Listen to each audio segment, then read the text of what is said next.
दीपावली पूजन की सामग्री में केसर, रोड़ी, चावल, पान, दूध, खीर, बतासे, सिंदूर, मेवा, मिठाई, दही, गंगा जल, सुपारी, एक जल का लोटा, अगरबत्ती, रुई, घी का दीपक, कलावा, दिया सलाई और एक नारियल होना चाहिए। विधि है, एक थाल में या भूमि शुद्ध करके 9 ग्रह बनाएं। रुपया, सोना, चांदी, श्री लक्ष्मी जी, श्री गणेश जी, श्री सरस्वती जी, श्री महेश आदि देवी देवताओं को स्थान दें। यदि कोई धातु की मूर्ति हो तो उनको साक्षात रूप मानकर पहले दूध से, दही से, गंगा जल से, मधु से, शक्कर से, घी से स्नान कराएं और शुद्ध वस्त्र पहनाएं, साफ आसन पर बिठाएं और उनकी पूजा भोग में चीनी के बतासे लगाएं और पंचामृत भी भोग में दे और घी का दीपक जलाकर और आरती आरंभ करें, पूजन आरंभ करें।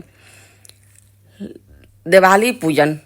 कार्तिक कृष्ण अमावस्या को समस्त भारत में दीपावली का त्यौहार बड़े ठाट बाट से मनाया जाता है।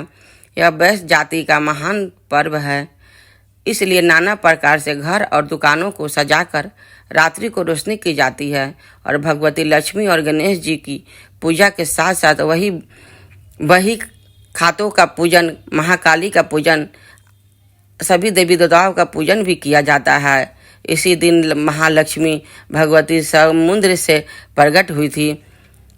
इसी दिन राजा बलि को पाताल का राजा बनाकर वामन भगवान ने उनकी डेहरी पर रहना स्वीकार किया था।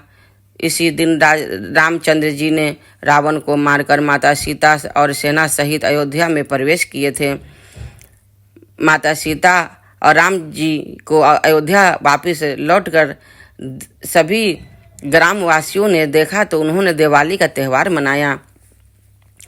इसी दिन से दिवाली की पूजा आरंभ हुई एवं इस दिन राजा वीर विक्रमादित्य ने सिंहासन पर बैठकर नवीन संवत की घोषणा की थी। अतः इन सब कारणों को लेकर इस दिन भारी उत्सव मनाया जाता है और महालक्ष्मी, महाराज गणेश जी के साथ सभी देवी देवताओं का पूजन किया जाता है। इससे घर में सुख, शांति, समृद्धि, वैभव की प्राप्ति होती है। श्री महालक्ष्मी जी की कहानी। एक नगर में एक साहूकार रहता था। उसकी एक बेटी थी। साहूकार के घर के सामने बहुत ही सुंदर पीपल का पेड़ था।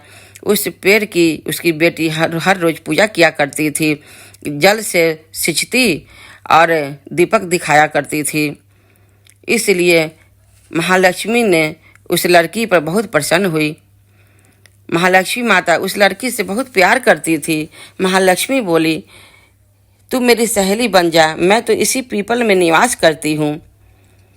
लड़की बोली, क्षमा कीजिए, मैं अपने माता पिता से पूछ कर आऊँगी।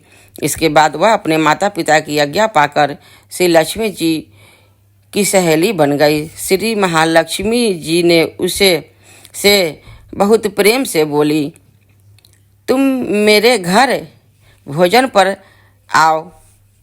जब लड़की भोजन करने के लिए गई लक्ष्मी जी के पास तो उसने सोने चांदी के बर्तनों में खाना खाया। माता ने उसे सोने चांदी के बर्तनों में खाना खिलाया और सोने के चौकी पर बैठाया। उसे बहुमूल्य वस्त्र ओढ़ने को दिए। इसके बाद लक्ष्मी जी ने कहा, मैं भी कल तुम्हारे यहाँ जिमने आऊँगी। लड़की ने स्वीकार कर लिया और अपने माता पिता से सब हाल कह सुनाया। यह सुनकर उसके माता पिता बहुत खुश हुए, परंतु लड़की उदास होकर बैठ गई। कारण पूछने पर उसने अपने माता पिता को बताया कि लक्ष्मी जी का वैभव बहुत बड़ा है, मैं उन्हें कैसे संतुष्ट करूंगी। उसके पिता ने कहा, बेटी, गोबर से जमीन को लीप कर जैसा भी बन पड़े रूखा सूखा श्रद्धा और प्रेम और भक्ति से उन्हें खिला देना। यह बात पिता का पूरा कहने भी न पाया कि सहसा एक चील मंडराता हुआ रानी का 9 लाखा हार वहाँ पर डाल गया। यह देखकर साहूकार की लड़की बहुत प्रसन्न हुई। उसने उस 9 लाखा हार को थाली में रख कर अच्छे से ढक कर रख दिया। तब राजा का आदेश पूरे नगर में ढिंढोरा पिटवाया कि रानी का 9 लाखा हार खो गया है, जिसने भी देगा उसे राजा बहुत सारा धन देगा। साहूकार की बेटी बहुत खुश हुई। उसने वह नौलखा हर राजा को वापस दे दिया। राजा ने उसे बहुत सारा धन दिया। तो साहूकार ने बोला, राजन, मैं इतना धन का क्या करूँगा? मुझे एक सोने की चौकी और एक सोने के थाल और एक सोने की गिलास दे दो। राजा ने कहा, ये सारे धन तुम रख लो, और सोने के चौकी और सोने का गिलास और सोने का थाल भी उसे राजा ने दिया। इस पर साहूकार बहुत प्रसन्न हुआ और सोने के चौकी, सोने का थाल, सोने का गिलास, बहुत सारा धन लेकर साहूकार अपने घर आया।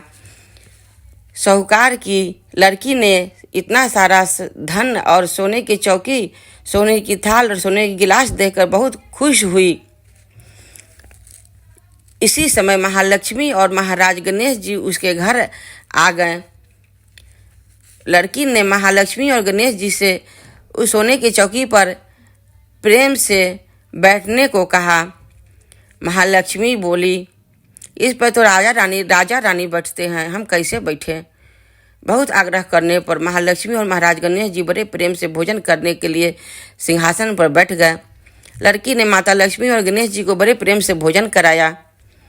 माता लक्ष्मी और गणेश जी ने भोजन कर बहुत खुश हुए और माता लक्ष्मी और गणेश जी के साहूकार के घर आने से साहूकार के घर में बहुत सारा धन भर गया, वैभव प्रताप प्राप्त हुआ। हे माता लक्ष्मी, जैसे उस साहूकार को, साहूकार की लड़की को धन, सुख, संपत्ति, वैभव दिया, उसी तरह हमें भी देना। जय लक्ष्मी माता की जय। गणेश जी की कहानी। एक दिन गणेश जी महाराज चुटकी में चावल और चम्मच में दूध लेकर घूम रहे थे कि कोई खीर बना दो, कोई मेरा खीर बना दो। सब ने थोड़ा सा सामान देकर मना कर दिया। तो एक बुढ़िया बोली, ला बेटा, मैं तेरी खीर बना दूं, और वह कटोरी ले आई। तो गणेश जी बोले कि बुढ़िया माई कटोरी क्यों लाई? टोप लेकर आ। अबे बुढ़िया माई टोप लेकर आई और वह दूध से भर गया। गणेश जी महाराज बोले कि मैं बाहर जाकर आता हूँ, जब तक तू खीर बनाकर रखना। खीर बनकर तैयार हो गई। अब बुढ़िया माई की बहू के मुंह में पानी आ गया। वह दरवाजे के पीछे बैठकर खीर खाने लगी। खीर का एक छींटा जमीन पर गिर गया, जिससे गणेश जी का भोग लग गया। थोड़ी देर के बाद बुढ़िया गणेश जी को बुलाने लग गई। तो गणेश जी बोले, बुढ़िया माई, मेरा तो भोग लग गया। जब तेरी बहू ने दरवाजे के पीछे बैठकर खीर खाई तो एक छींटा जमीन पर गिर गया था, सो मेरा तो भोग लग गया।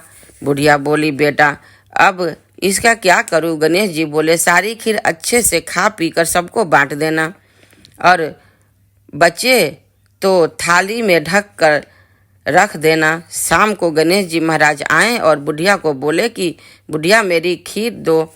बुढ़िया खीर लेने गई। जिस